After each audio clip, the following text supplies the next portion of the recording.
विश्व की पुकार है, ये भागवत का सार है। युद्ध ही तो वीर का प्रमाण है, जो लड़ सका है वही तो महान है। श्रीमद् भगवद गीता को दुनिया में सबसे ज्यादा पढ़ा गया है और सबसे कम समझा गया है, क्योंकि श्रीमद् भगवद गीता का ज्ञान सिर्फ उसी व्यक्ति को समझ में आएगा जो अपने जीवन में आगे बढ़ना चाहता है। जैसे कोई अपनी तकलीफों को पार करके आगे निकलना चाहता हो, या कोई जीवन में सफलता को प्राप्त करना चाहता हो, या फिर अपनी जिंदगी जीने के तरीके को बेहतर बनाना चाहता हो।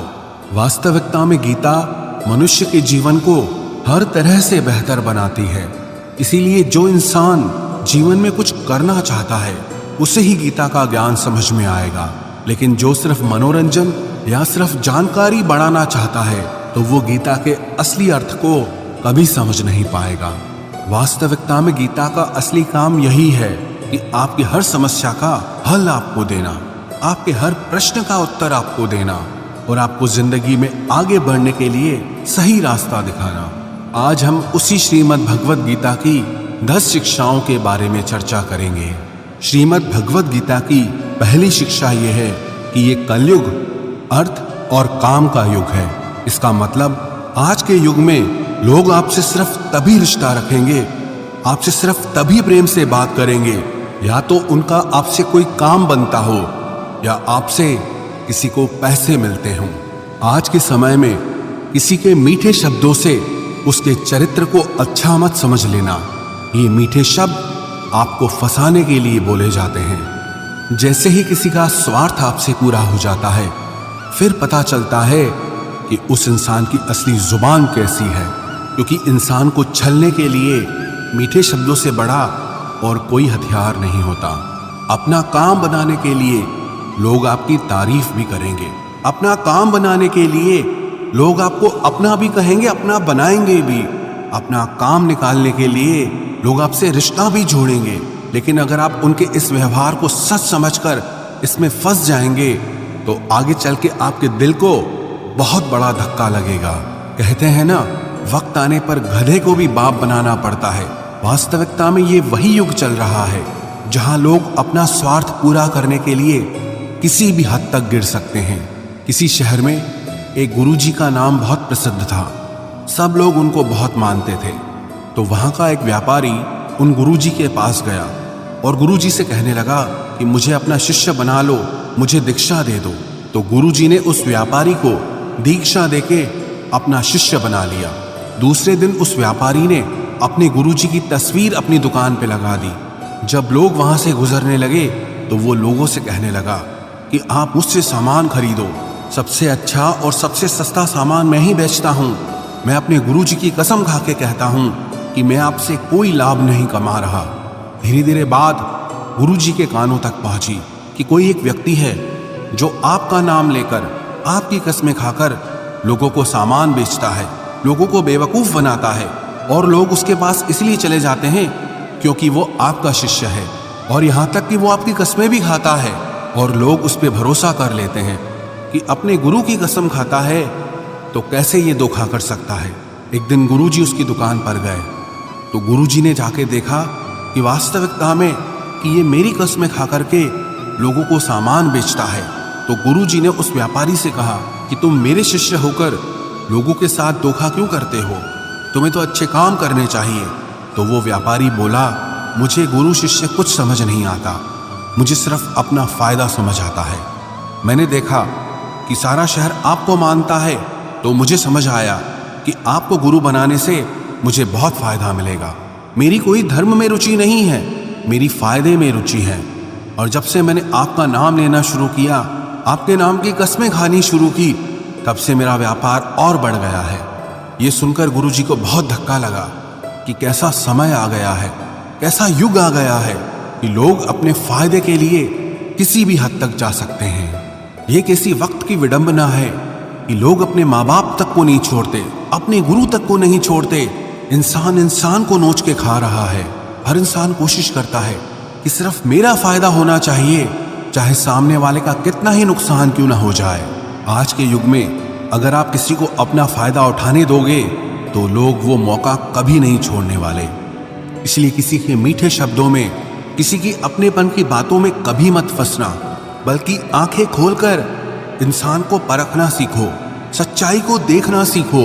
सबसे ज्यादा धोखा इंसान के साथ अपनेपन की आड़ में करता है कि तुम तो मेरे अपने हो, तुम तो मेरे खास हो, तुम तो मेरे दिल के करीब हो, तुम्हारे साथ में ऐसा कैसे कर सकता हूं। कभी ऐसा हुआ है क्या कि जिसे आप जानते ही ना हो वो आपको चोट पहुंचा जाए? अक्सर आपको चोट वही लोग पहुंचाते हैं जो आपके अपने होते हैं, जो आपके दिल के करीब होते हैं।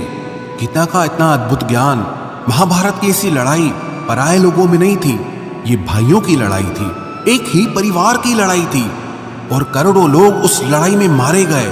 क्यों? क्योंकि अपना ही अपने का सुख नहीं देख पाया, अपना ही अपने की खुशी से जलता रहा।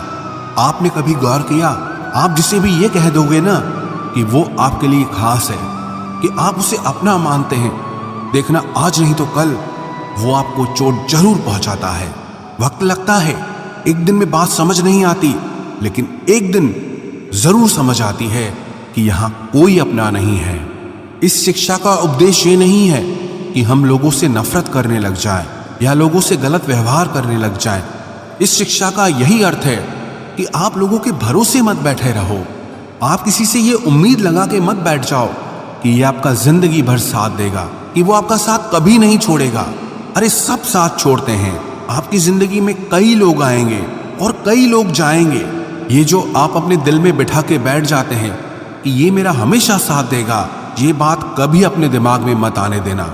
हमेशा के लिए तो हमारा शरीर भी हमारे साथ नहीं रहेगा, वो भी एक दिन छूट जाता है। तो आप लोगों से क्या उम्मीद लगाते हो? याद रखना, किसी के साथ अगर बहुत ज्यादा नेह लगाओगे, मोह लगाओगे, तो दुख तो सहना ही पड़ेगा। लेकिन अगर आप इस संसार में सब लोगों से बाहर से चलोगे, ऊपर ऊपर से चलोगे, तो आपको कोई चोट नहीं पहुंचा सकता। श्रीमद् भगवद गीता की दूसरी शिक्षा यह है कि जो इंसान स्वयं से खुश नहीं, वो दुनिया में किसी भी चीज से खुश नहीं हो सकता। आज के समय में अधिकतर लोग खुशी के लिए भटकते रहते हैं। उनकी खुशी उनके वर्तमान में नहीं होती, या तो उनकी कल्पनाओं में होती है या उनके भविष्य में होती है। जिस इंसान की खुशी इस पल में नहीं है, वो खुशी के लिए हमेशा भटकता रहता है। जो इंसान अपने आप से ही खुश नहीं, अगर वो किसी रिश्ते से भी जुड़ेगा तो उस रिश्ते में भी उसे दुख ही मिलेगा। अगर वो किसी काम से जुड़ेगा तो उस काम में भी उसे दुख ही मिलेगा। वो जहां जाएगा अपने साथ अपने दुख की ऊर्जा साथ ले जाएगा। याद रखना, जगह बदलने से, रिश्ते बदलने से, काम बदलने से खुशी नहीं आती, लेकिन इंसान खुद को बदल दे तो जिंदगी में खुशियां जरूर आती है। जो लोग खुद से खुश नहीं होते, वो खुशी के मौके पे भी कोई ना कोई दुख ढूंढ लेते हैं। वास्तविकता में खुश रहना और दुखी रहना एक माइंड की प्रोग्रामिंग है, एक मेंटल ट्रेनिंग है। अगर आपने अपने माइंड को बार बार हर चीज में उदास होने की ट्रेनिंग दे रखी है, दुखी होने की ट्रेनिंग दे रखी है, तो धीरे धीरे आपका मन खुश होना ही भूल जाएगा।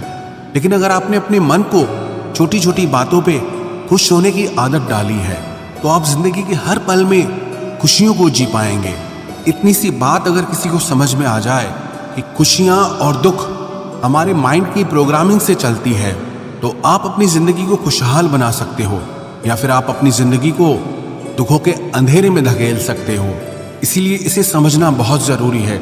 जीवन में अगर खुश रहना है तो छोटी छोटी चीजों में भी खुशियों को देखने की नजर होनी चाहिए, नहीं तो बड़ी से बड़ी खुशी में भी आपका मन दुख ही ढूंढ लेगा। श्रीमद् भगवद गीता की तीसरी शिक्षा यह है कि इस दुनिया में हारे हुए इंसान की, तकलीफ में पड़े इंसान की कोई मदद नहीं करता, और अगर कोई इंसान थोड़ा सा भी सफल हो जाए तो उससे कोई खुश नहीं होता। इसीलिए अपना दुख किसी को मत बताओ और अपनी खुशी किसी के आगे मत जताओ। आप अगर अपने दुख दुनिया के आगे शेयर करोगे, लोगों के आगे शेयर करोगे, तो लोग आपसे दूर भागना शुरू कर देंगे, क्योंकि उन्हें पता है कि जितना इसके पास रहेंगे इसके दुखड़े सुनने पड़ेंगे और ये कभी भी हमारी मदद मांगेगा। इसलिए बेहतर है इससे दूर ही रहो। और जैसे ही आप सफल हो जाते हैं तो लोगों को वो भी अच्छा नहीं लगता। ये दुनिया भी बड़ी अजीब है, दुखी इंसान की मदद नहीं करती और जो इंसान खुश है उसे खुश नहीं रहने देती। उसकी खुशी से भी लोगों को तकलीफ होती है। आपने हजारों बार ये सुना होगा कि दुख में कोई किसी का साथी नहीं होता, तो भी लोगों को समझ नहीं आता, तो भी लोग दूसरों को जाके अपने दुख बताते हैं, दूसरों से उम्मीद लगाते हैं कि वो उनकी मदद करेंगे। कोई क्यों करेगा किसी की मदद, और क्यों खुद को इतना कमजोर बनाना कि दूसरों की मदद की जरूरत पड़ जाए।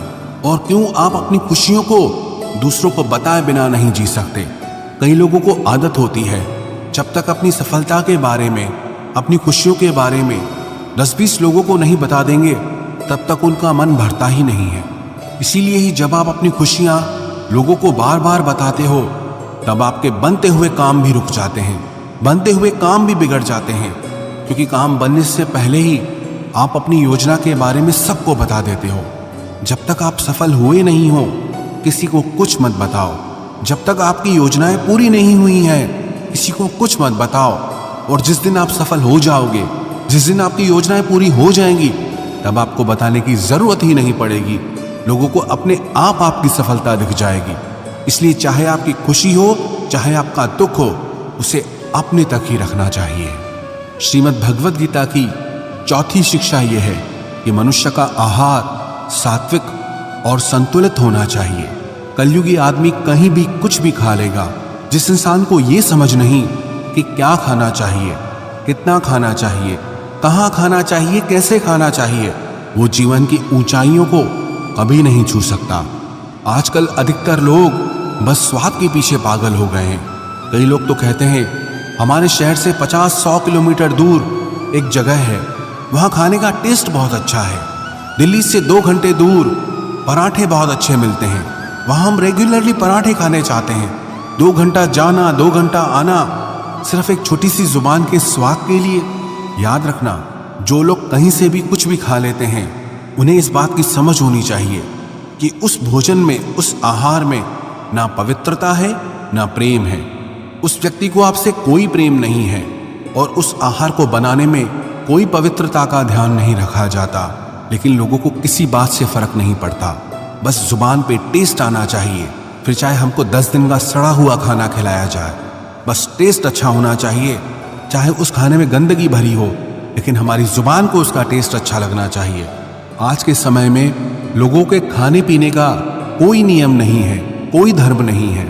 सुबह हो, दिन हो, शाम हो, रात हो, जब मन किया तब खाना है। चाहे शरीर बीमार ही क्यों ना हो जाए तो भी खाना है। चाहे बॉडी को सूट भी नहीं कर रहा तो भी खाना है। मैं नासिक गया था, वहां पर लोगों ने बताया कि यहाँ मिसल पाव खाने के लिए लोग 2 से 3 घंटे लाइन में खड़े रहते हैं। प्रणाम है ऐसे लोगों को जो एक जुबान के स्वाद के लिए घंटों लाइन में खड़े हैं। ऐसी और भी कई जगह है जहाँ पे लोग जुबान के स्वाद के लिए घंटों लाइन में खड़े रहते हैं। कमाल के लोग हैं, जब रास्ते पे गाड़ियां चलाते हैं तो ट्रैफिक में ऐसे भागते हैं जिसे दुनिया में कहीं कोई भूकंप आया हो। 1 सेकंड भी लोगों से रुका नहीं जाता है। गाड़ियां एक दूसरे के ऊपर चढ़ा देनी है, बस हमें भागना है। लेकिन जब खाने की बात आती है तो लोग घंटों लाइनों में खड़े हो जाते हैं। आज के समय में लोगों ने जुबान के स्वाद को बहुत ज्यादा इंपॉर्टेंस दे रखी है, जिसे खाना ही उनकी जिंदगी का लक्ष्य है। लेकिन श्रीमद् भगवद गीता सिखाती है कि इंसान जैसा आहार खाता है वैसा ही उसका मन होता है, वैसे ही काम करता है, वो वैसे ही एक्सपीरियंसेस को फील करता है। श्री कृष्ण कहते हैं कि सात्विक अन्न से मन सात्विक होता है, शांत होता है, खुश रहता है। और जो तामसी और राजसी आहार करते हैं उनका मन चिड़चिड़ा होने लगता है। ऐसे लोगों को बहुत जल्दी गुस्सा आ जाता है, मन भी अशांत रहता है। जो खाना आप अपने शरीर में डाल रहे हैं उसे हल्के में मत लेना। वही आपका विचार बनने वाला है और वही आपका अनुभव बनने वाला है। श्रीमद् भगवद गीता के 6ठे अध्याय में भगवान श्री कृष्ण ने अर्जुन को भोजन के बारे में विस्तार से बताया है कि भोजन 3 प्रकार का है, सात्विक, तामसिक और राजसी।